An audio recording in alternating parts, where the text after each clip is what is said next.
You're receiving the CyberStream System Update, your daily bite of cyber news. My name is Matt Cordell, and I'm the COO of CyberStreams. We are your neighborhood IT department. Today's update, Webcam Wakeup Call.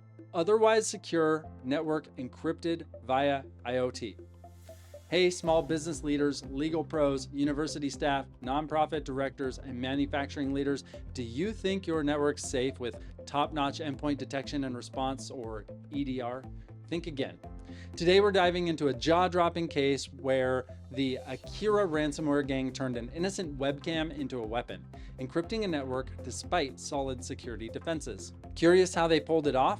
Let's break it down and show how we're helping clients stay one step ahead. Picture this. Attackers such as Akira slip into a network via a weak remote access tool. Standard stuff.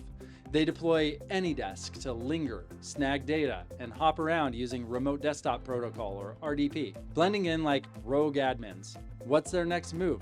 Drop a ransomware-packed zip file onto a Windows server. But your EDR spots it, quarantines it, and slams the brakes. Game over, right? Nope. The attackers aren't done. They run a network scan to find IoT devices, webcams, and fingerprint scanners. They zero in on a webcam unmonitored, vulnerable to remote access, and unprotected by default. Using its lightweight operating system, they unleash a Linux ransomware variant onto the webcam, mounting Windows file shares to encrypt files network-wide. Now here's the kicker.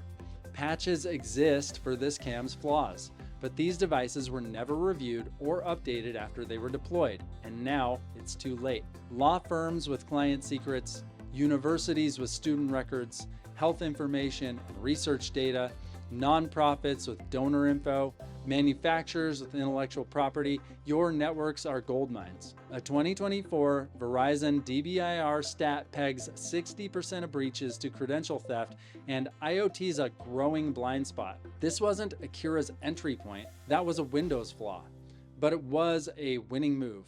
Unsecured IoT devices like that webcam in your lobby or shop floor sidestep protections because they can't run EDR. With breaches costing $4.5 million on average according to IBM in 2023, one slip could tank an organization. We're seeing more stories just like this, and it's why we're doubling down on full network vigilance. EDR is great, but it's not enough. IoT needs protection too. Our clients, from Austin law offices to Linwood aerospace manufacturers, lean on us to spot these curveballs. Akira's webcam stunt isn't a fluke, it's a trend. We're here to keep your business in business, secured, and no surprises. I've put together 3 takeaways and next steps. First, segment your network. Isolate IoT devices. Keep webcams and other IoT devices off the computer network with proper network segmentation. Second, map and monitor your IoT. Scan your network to pinpoint unprotected devices like webcams and segment accordingly. Monitor your network traffic for anomalous events to respond quickly to issues. And third, patch like pros. Schedule regular reviews of IoT devices for vulnerabilities and/or available patches. Keep them updated to avoid issues. For more information on this story or how CyberStreams can help you understand your CyberFit score using our proprietary CyberFit assessment, check out the description or comments accompanying this content. This concludes your CyberStreams system update, and this is Matt Cordell signing off.